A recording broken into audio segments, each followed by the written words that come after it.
যারা আন্দোলন করছেন তাদেরকে আমি রিকোয়েস্ট করব, আপনারা দেশের সম্পদ ধ্বংস করবেন না।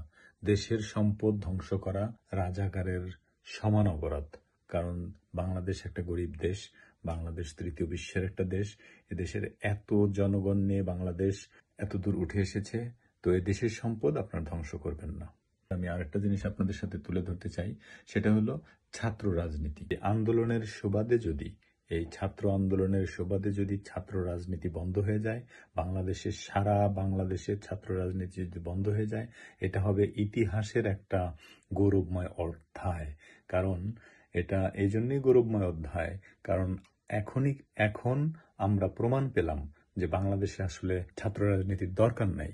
কারণ যে সমস্ত ছাত্রছাত্রীরা যানজট নিরসনের জন্য রাস্তায় নেমেছিল এবং তারা কিন্তু যানজট সমাধান করতে পেরেছিল। তারপর এবারও যারা কোটা আন্দোলন করছে তারাও কিন্তু দেখিয়ে দিয়েছে আন্দোলন করে। তো এরা কেউ কিন্তু কোনো রাজনৈতিক দলের না, এরা সাধারণ ছাত্রছাত্রী। তো এ পর্যন্ত যত আন্দোলন, যত গণ আন্দোলন হয়েছে, সবই কিন্তু সাধারণ ছাত্রছাত্রীরা করেছে। তারা কিন্তু কোনো রাজনৈতিক দলের ছাত্রছাত্রীরা স্পেসিফিকলি তারা এসে আন্দোলনগুলো করে নাই বা শুরু করে নাই।